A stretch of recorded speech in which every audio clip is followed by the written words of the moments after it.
Morning. Good day wherever you are. Welcome to another edition of Sales TV Live, the North American edition. Sales TV Live is meant to be an interactive experience. Please add your questions, your answers, and your insights in the comments, and we'll try to get as many on screen as possible. On today's panel, we have Alex, Andy, and myself. And we're joined by Bob Britton, the CEO and founder of Sales Enablement Sherpas. Bob, welcome. Thank you. Please tell us a little bit more about yourself and how you got here.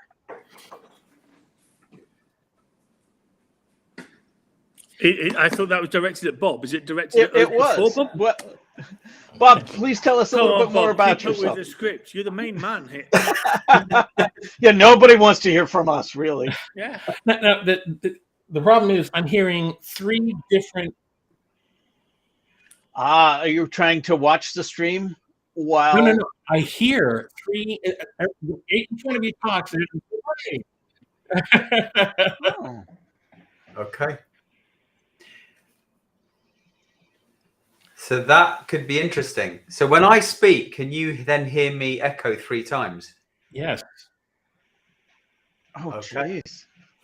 Maybe you want to drop out and come back in, see if it fixes the problem. I may need to do that, folks. If you don't mind, can I try it? Go for it. Go for it. We'll just Hey, speak this is really live badly TV. about We you. can do whatever we want. Yeah, Okay. we'll fill in with some bad jokes. We have plenty of those. Well, mostly just the punchlines. Okay. I think I fixed it. Oh, excellent. All Okay, right. We're there now. Okay. Just Great.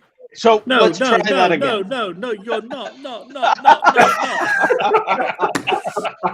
It's not work. Sorry, Bob. Couldn't resist that. We'll set the tone. We'll set the bar really low so you can exceed it. It's only up from here. Oh, so Bob, welcome. Thank you.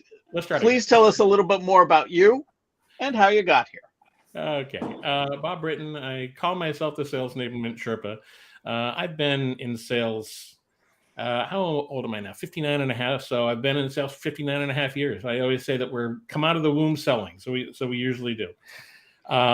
So what I do really is I help organizations take a look at the frictions that are actually occurring inside of their sales organizations and the system in which the sales organization is sitting, so that they can accelerate their attainment of their revenue. That's what I do. Sales enablement itself is, the definition of it is the identification and mitigation of frictions that are impeding top line revenue attainment. So that's really what sales enablement is all about. That's a pretty broad description of it, but that's what it is. It's very strategic. That's a definition of it for sure. I know you and myself have both been part of the Sales Enablement Society since its inception. And one of the running gags at this point is, how do we define sales enablement? And I say running gag because that came up at every single meeting. Whether it was a local chapter or a national meeting or whatever. And I finally came down to realize that if you ask 100 sales enablement professionals how to define sales enablement, you'll get 120 different definitions. Mm-hmm. We finally, as a society, came up with a definition that is so dense and so verbose that I don't even know what it is. So, yes, Andy. Can I pull a pin and lob a hand grenade in here at this particular point? Please do. Sure. It's not the political hand grenade we were talking about in the green room. I have a real problem with sales enablement, and we've talked about this. There's people enablement and there's the number enablement, and I think everyone is confused about it. So well, we're off to a great start, aren't we? If I want to enable Alex, it's about making him and supporting him to have better knowledge and skills and behaviors, and that is not process, pricing, and platforms that a company uses.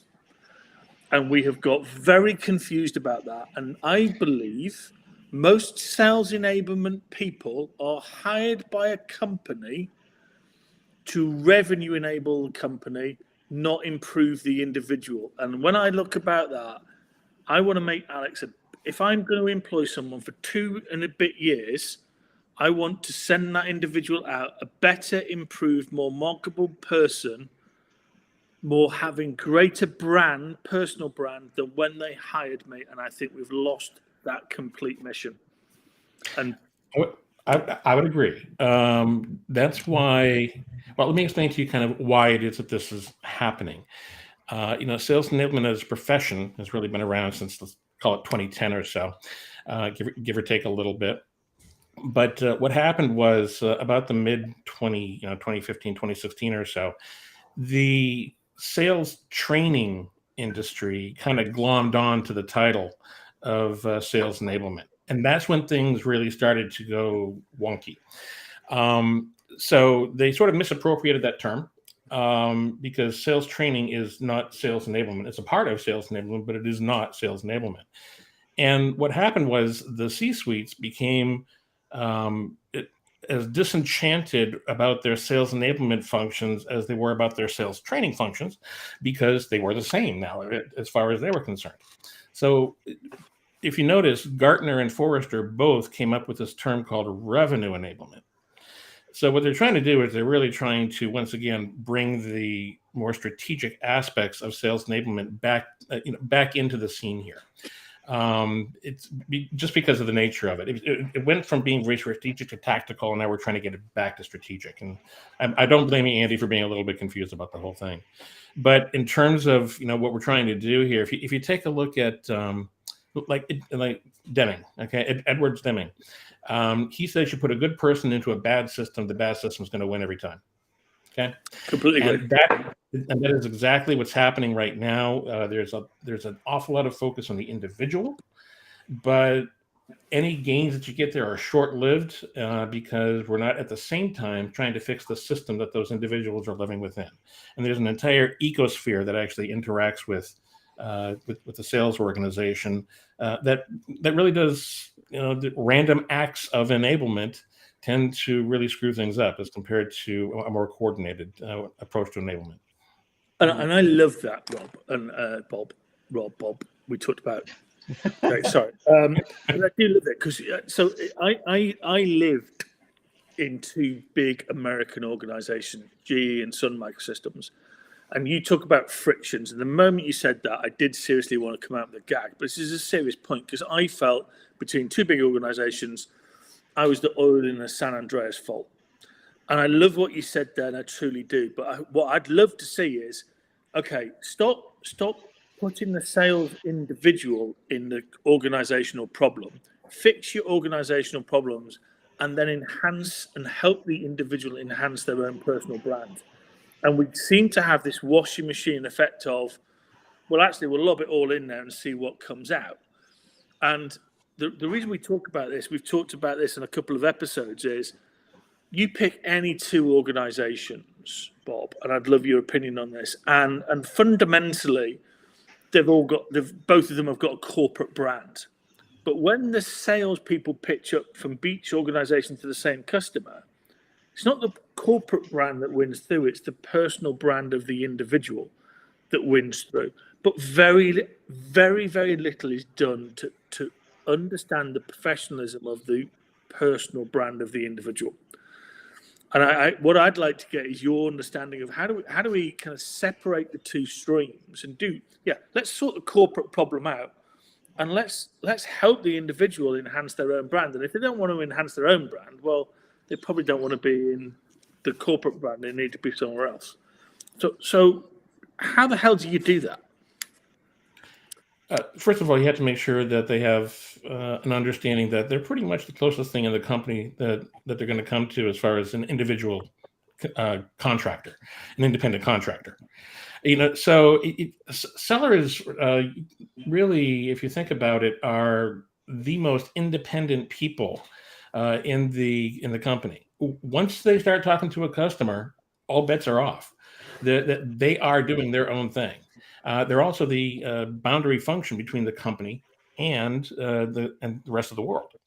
Yep. So what ends up happening is a seller will get in there and they'll start to talk, but they haven't done all the homework. They haven't been guided as to what it takes to present yourself professionally.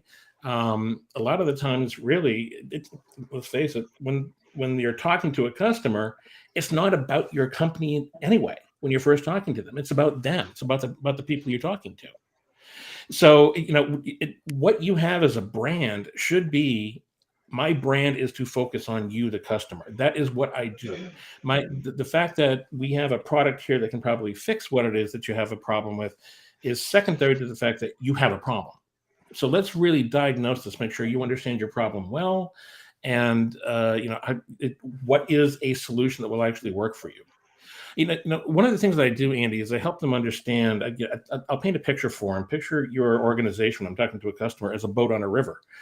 And that river is infested with alligators or crocodiles, whatever you want to use. But let's use an alligator. And they have an alligator climbing in over the transom right now. What that customer cares about is getting a gun and some ammunition in order to kill that alligator. Everything else is off the table, and they can make that happen. So the first thing that a seller has to be able to do is figure out what gun and ammunition that they need in order to kill that alligator. And that's where most sellers stop. What they forget to do then is say, okay, here's your gun, here's your ammo, who's your navigator? Because I want to get this boat away from the rest of those alligators that are also in the river. So what you need to do is you need to take that extra step and start to bring value to them. There's two types of value. There's a point in time value, and then there's the more temporal value where it's more in the future. And that's really where you can gain a lot of trust, a lot of respectability with them when you start to have those types of conversations with them. Mr. Navigator, where is it that you actually want to take your company? And then you can bring to the forefront the fact that they don't want to go over this fork in the river because there's a waterfall over there. Over here, there's some great fishing. It's calmer waters, and it's exactly the kind of fish that you're looking for. And now let's talk about lures and things that you can use in order to catch those fish. So that's the type of thing that we need to get to when it comes to sales. But the brand of the seller that's trying to do it, the brand of the seller is almost irrelevant at first. It becomes relevant as they start to develop that trust and respectability, because the brand needs to be about the customer, not necessarily the seller. So I agree up to a point. I believe in the world of the digital modern salesperson trying to be there. I believe the brand, particularly in consumer bias of the salesperson, is more important up front now than it ever was. Mm-hmm. So every organization on the planet trusts its seller to hit a number. Every buyer on the planet knows that the seller's interaction is to do something to hit that number. But to your point, what you're saying is actually you uncovered the alligator-infested water, and you said, actually, if you've engaged me to do problem solving A, but problem B actually is a bigger one, which is how do you actually get out of all of this and go somewhere else? Mm-hmm. Which is, I agree with completely and violently. But the problem is that no one believes that if you're a buyer, because what they look at is, I know you're here to sell me something. And actually, if I was to project, I'm not here. I'm here as Simon Sinek says this. We haven't said it on the North America. Sales is like dating. And you don't know in a modern world where you find dates on site. And by the way, I've been happily married for 25 years, just in case this goes viral. I don't do dating sites. However, that's the point. You look for those markers of trust and everything. And I do believe now the time is for sales enablement functions to go, how do I enhance the personal brand of those that want their personal brand to be enhanced to do that? I just want to add, Samantha Williams adds to this as well. Problem analysis isn't a skill set that is ascribed to salespeople. And that's something that we were touching on a little bit as well. So I just wanted to add that to the mix as we're talking about this. It's brilliant. It's brilliant. And the other thing is, so, it's great. I'll go you one better, Andy. It's that where we're now at a point where since salespeople are coming in later and later into a sales cycle, and the latest numbers that are out there are that, what is it, 75%, I think, is what's actually been printed, of people would rather not have a seller involved in the buying process at all. And actually, I've heard verbally that number is going up to about 83%.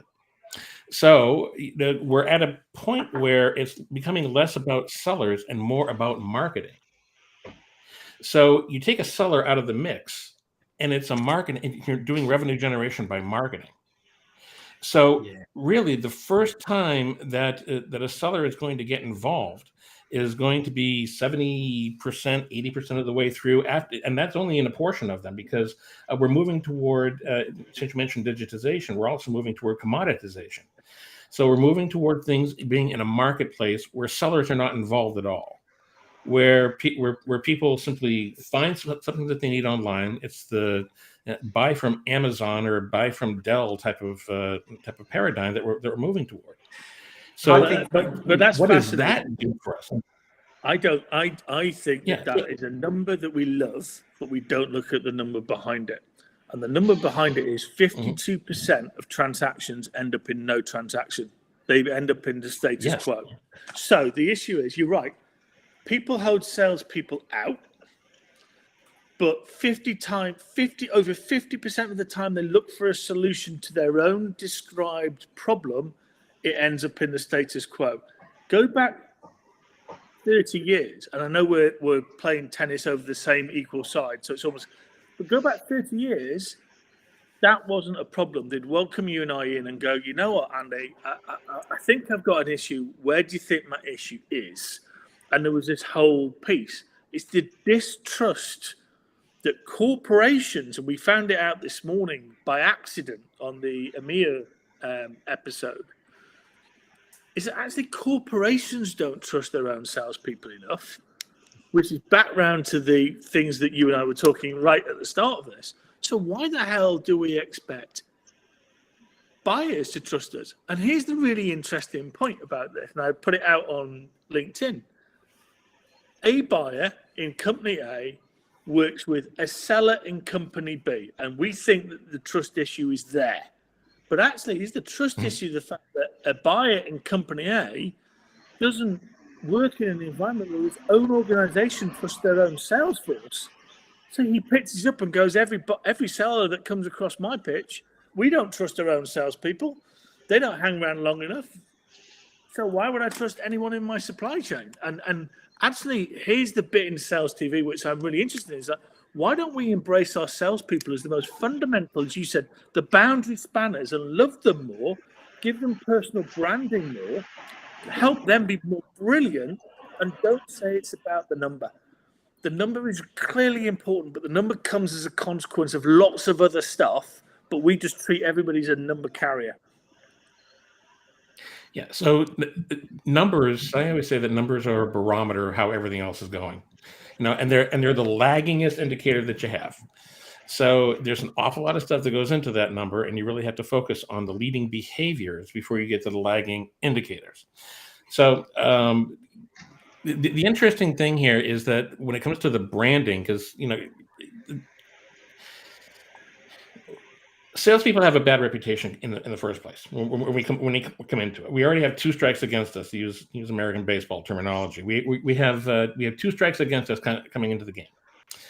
And the first thing is it's going to be a confrontation between the seller and the buyer. That's just a given almost every single time that we come into the field. Yes, I agree that maybe we ought to be called ambassadors instead of salesmen, right? That would certainly help our reputation a little bit if we called ourselves something other than salesmen. Not if everyone did it, though. True. If everyone's doing it, then nobody's doing it, right? Yeah. So, the issue is that how do we improve the way that we behave with them so they want to work with us? Seasoned sellers, we understand that it takes that relationship building, and it takes a lot of listening in order to make that happen. But you don't necessarily start in sales that way. You start in sales trying to learn. You start in sales trying to show how smart you are. You start in sales with a lot of IQ. And that's typically what's happening when sellers are selling. They're selling like just straight left brain data, and that's what they're giving. What they're not doing is they're not blending in EQ and the right side of the brain. We all know the adage that sales or buying is an emotional act. And to sign your name on the bottom line is emotional and is supported by all the facts that you have. The problem is that when we come in, Andy, as sellers and do nothing but talk about how smart we are, how great our product is, and how what we're doing is just simply providing more data to them, you immediately start with the confirmation bias. All the customer is doing is listening to you and saying, I either agree with you, I'll give you a little more time, or I disagree with you, and they completely shut you off because there's no emotional appeal there whatsoever. So from a branding perspective, what we need to do, and this coming back to the whole ambassador thing, is we need to really understand what it means to build EQ into the messaging. When's the last time that you ever take a look at, for example, some of the case studies in major organizations? They read like, here's our product, here's what we did for the solution, and here's how much money we actually were able to save you or help you attain. But that's what they're. Go ahead. Two things, Bob. I agree. So, but back to your marketing thing.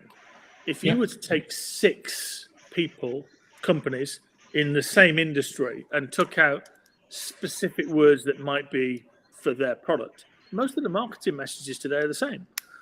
So actually, whilst people will go onto the websites and the people will go onto the World Wide Web and look for this data and everything else, it's not helping either because they're all pretty much the same.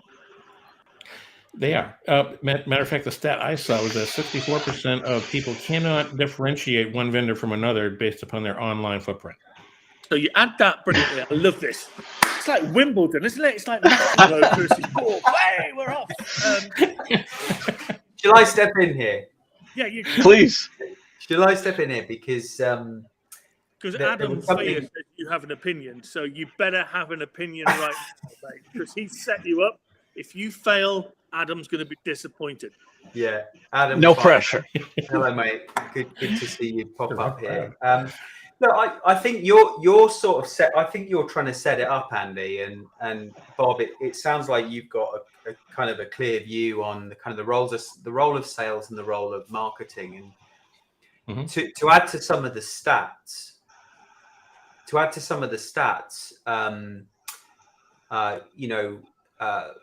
website, vendor websites are no longer trusted like they used to be by buyers, according to Trust Radius.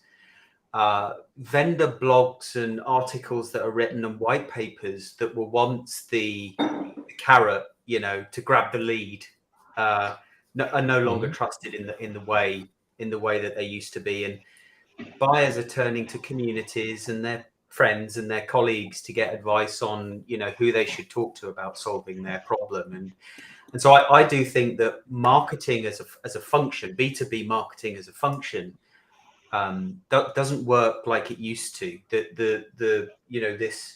This traditional funnel is getting narrower and narrower, no matter how cleverer marketers become.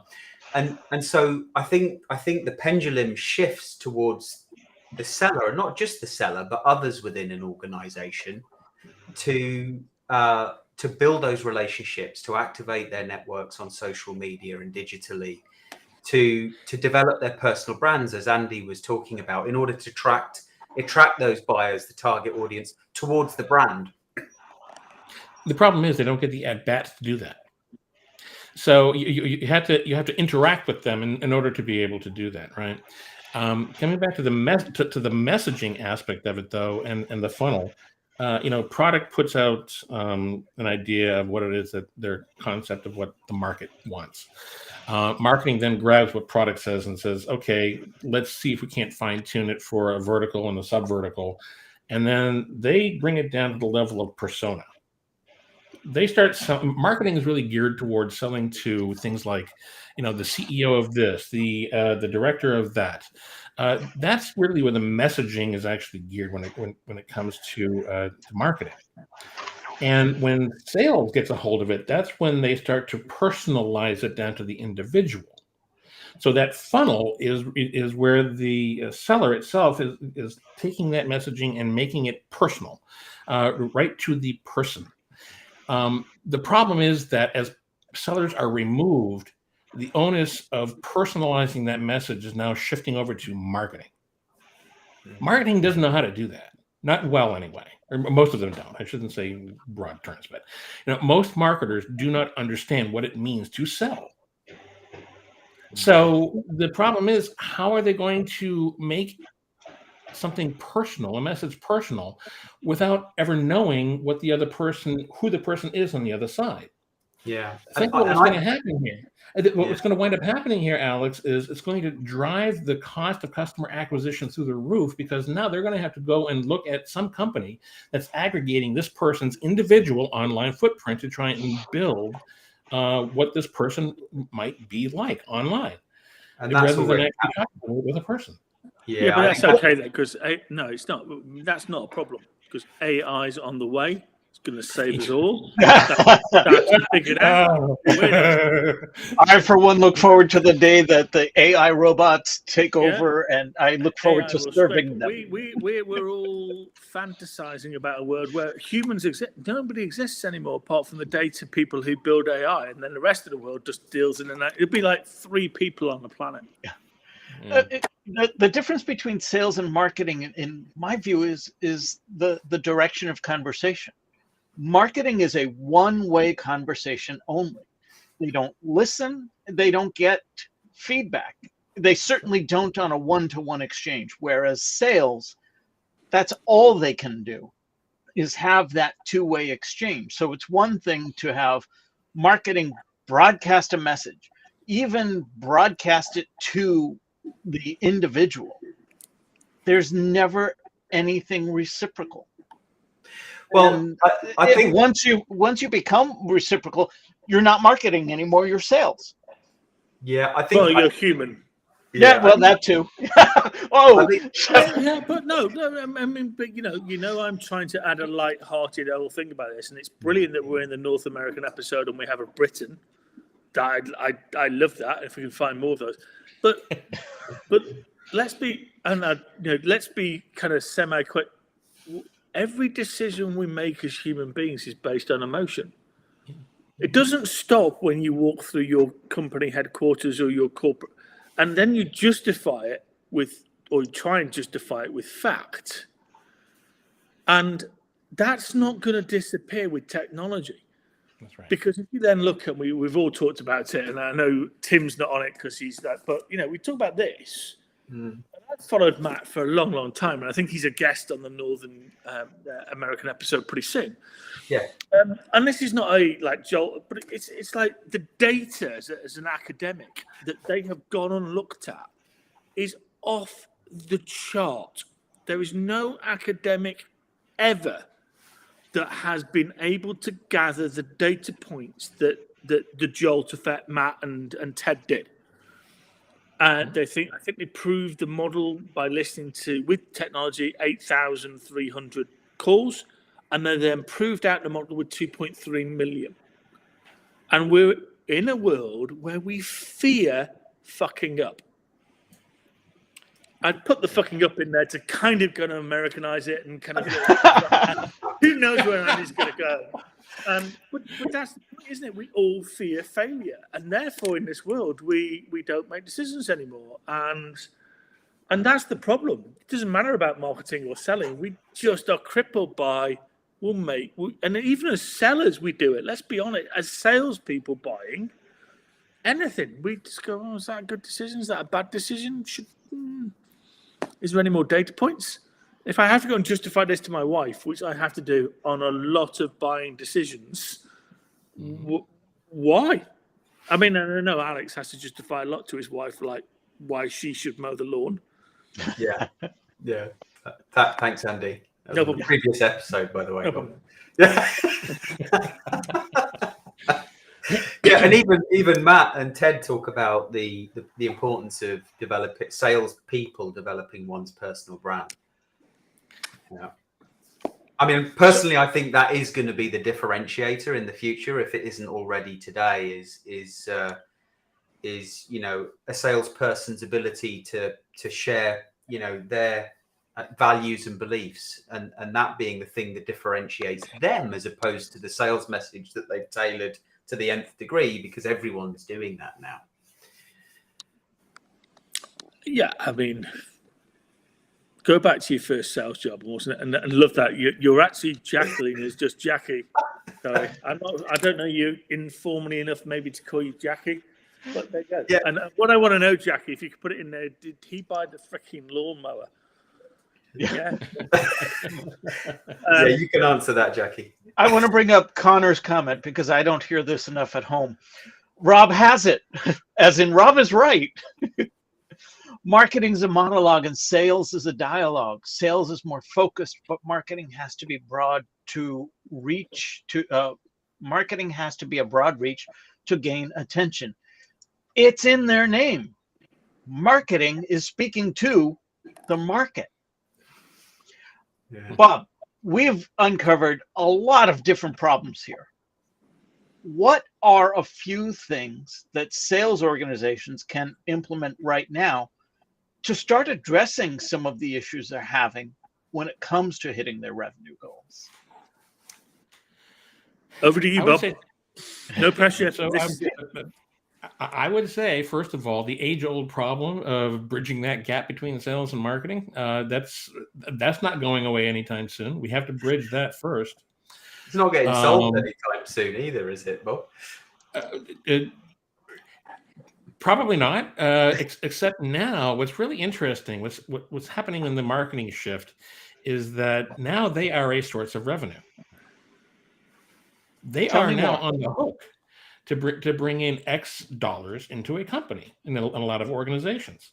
It used to be just sales. All thing would funnel through sales. Now, an awful lot of stuff is funneling through marketing. So marketing now understands some of the pain, some of the pressure that sales is under. So there's actually some union there, misery loves company. So I think that actually might help a little bit in terms of bridging that gap a little bit. So that's one thing. The other thing is to make sure that when marketing develops a storyline or a message that needs to go in, they need to be working with sales to understand what types of emotions need to be built into it, because they don't do emotion well. Marketing doesn't. Okay. So what they need to do is they need to understand when they hand a message off to the client and the seller comes along, they need to pick up that ball that marketing just laid down and carry that emotion forward. But the emotion has to be there in the first place, right? So that's one of the things that needs to happen there. Something else that we can do is take a look at selling by teams rather than as individuals. And the reason I mention this is because when it comes to complex sales, the number of decision makers in those chains has grown from what is it when we used to, all of us used to start selling, like 3 or 4 people will probably make a decision. Nowadays, it's up to 10, 11, 12, 13, who knows what, as far as the people. What is the probability of that one seller being able to resonate with each person in that decision-making chain? Yeah. The days of the Renaissance seller are gone, guys. Yeah, I think that's a good one. And to your point earlier, Andy, about developing personal brand, almost pairing them off. So if you've got like a salesperson, you might have a business development person, a pre-sales person, services, product, you name it. They're all developing their personal brands and looking for the relevant stakeholders on the buyer side to build relationships with. Yeah, I did some work with a global company recently, and it was all about customer centricity.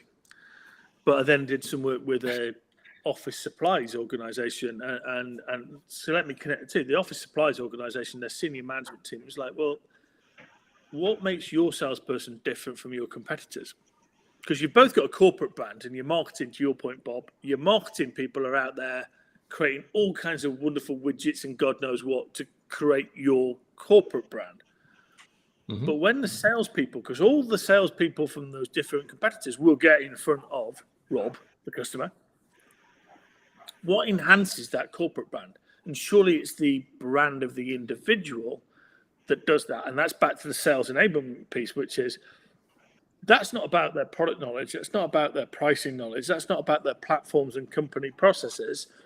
That's about them. How did they? Simon said, it's like, how did they show up as the consummate professional who cares about them, understands their pain points, goes on and does all of those other things? And so that's that first point, which is we don't understand that salespeople's brand needs to be developed, and therefore, how did they develop the corporate brand and move it forward? And when we then, to your point, Alex, kind of delve into all the other aspects, it's about professionalism.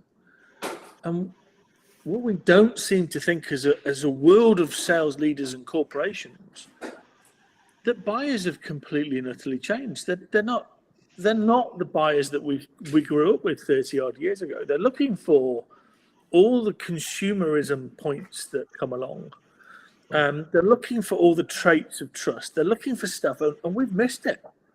We've missed the diversity and inclusivity piece, where 40 to 50% of buyers are female and young. And we're still dealing with, and it comes back to right at the start, a CEO and the board are going, well, let's just crank it harder. That's what we've done for the last 40 years. It's like, you do that for the next 10, you'll be out of business. So Andy, I'm really glad you brought up the term customer centricity. Here's a test everyone can do. You ask what we can do right now. Here's a test that you can do right now. Gather your sales people together, put them into teams, however you want to do it, and sit them down and say, I want you to list out your top 5 clients. Make a big deal of it. Say that, I want to know what the product is, what the ARR is, what the TCV is, rank them, as to where they are. And I want to know who your top 5 clients are. Have them read that list back to you after you've given them 5 minutes to think about it. They won't do it. I will almost guarantee that what you're going to hear is Johnson & Johnson, BAE, Boeing. It's like, okay, time out, guys, time out. Who's your client? A light bulb may go off, and then they'll say, oh, well, it's the VP of this, it's the CEO of that. Time out. Who's the client? Who's the person on the other side that you're actually talking to? A company doesn't sign. A persona doesn't sign. A person signs. Your client is a person. And when you start talking about deals with people instead of as some amorphous company or persona, the whole thing shifts. The whole culture shifts. The whole attention to what they're paying attention to shifts. That is something that you can do immediately, but you have to carry that through.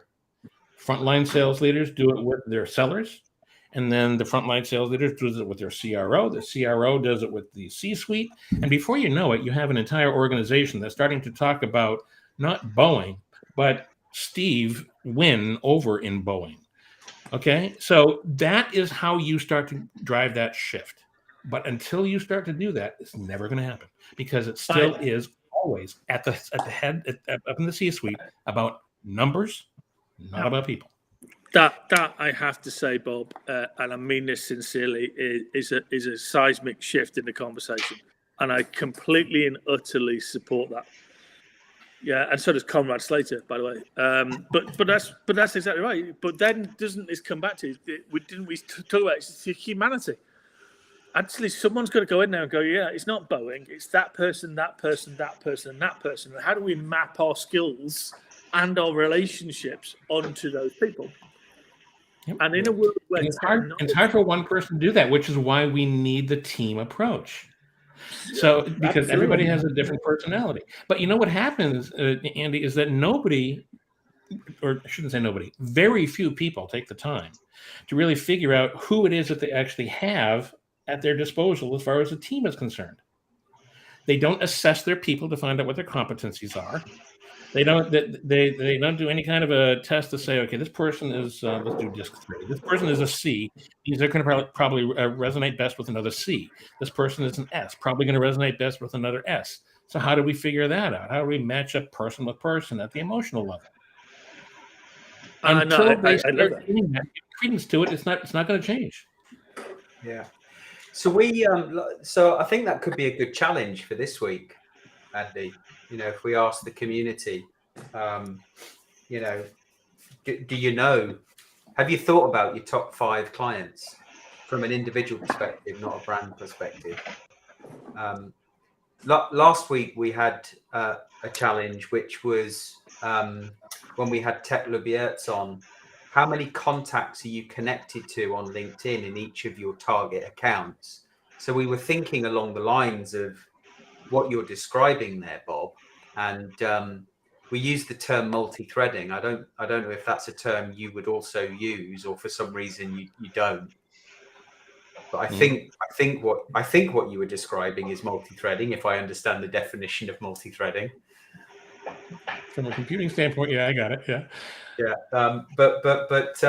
We asked the audience how many contacts are you connected to on LinkedIn in each of your target accounts, and so 33% said less than 5.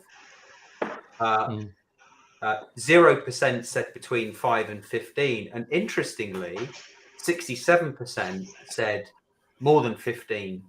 I'm connected to more than 15 stakeholders within my target accounts.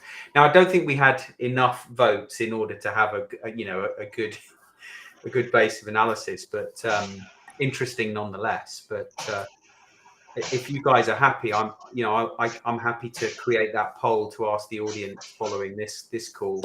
Yeah, I'd like Bob's input on that, because I think there's a bit to pause just back, because I think there's some stuff there which we need to unpack and potentially jump on another call to not give IP away, because Bob's got a living in the company, but to just unpack that a little bit more and around that customer centricity and test people's view. Then we can get it out to the universities and the various companies in the US and invite Bob back to look at that with someone like an Adam Rapp. Andy, that's a great segue. Bob, let me ask you this. You have a book coming out soon, correct? Hopefully I can get it out there, yeah. You want to tell us a little bit about that, and maybe we can bring you back to help promote that and explore this topic a little bit more. Sure. So the premise of the book is that while an awful lot has changed in sales, the basics have not, and they never will. It's called the title of the book is called The Third Oldest Profession, and what it is the fact that while we may consume information differently, while technology is taking off at lightning speed, the fact of the matter is we still cognate and we still think and process information the same way as Julius Caesar did when he was walking the forum. Okay, people have not changed. We evolve incredibly slow as compared to technologies. And what it takes in order for us to sell is to understand that we have been our own worst enemy in terms of pulling ourselves away from that human element and really understanding what a person is looking for when they're trying to buy something. So what I do is I unpack it. I take a look at a very brief history of how we kind of got to where we are today. And then I give some hints and tips as to what we can do to start to get there. And one of them happens to be what I just mentioned. Are you married, Bob? Yes. Okay, that's not an option then, because I was suppose. Where were you going with that? Well, I've resisted on the fact that Alex looked like he could be the next president of the Spanish FA based on his personas and everyone else, and the fact that he's out. But actually, on a serious note to end, because I know I'm going to get shit. But that's it. You are spot on. Technology's evolved the speed, but the actual core is about two human beings and then other human beings connecting and agreeing it's right. And I couldn't applaud that end more. Thank you so much for that. And we should take a little bit of time, if you can, to kind of put some data research out there, ask some questions, and when that comes out, I think we do need to kind of really amplify that, because if we don't, we're all going to be in the technology trap and the stress trap and everything else that brings out, and we're going to keep going around the destiny down into just to hell. And we need to bring this whole thing back up to, it's a great profession, drives the global economy, drives national economies and GDPs, and drives lots of good things. Another great conversation. Bob, thank you so much. To those in the audience that participated, thank you.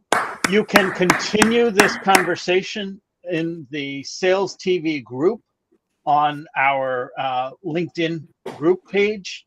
And Bob, as I said, the door is always open. We would love to have you back to explore that idea a little bit further, especially as you're getting close to launching a book, or even absent launching the book. Anytime you're looking to just come on and share your thoughts, thank you.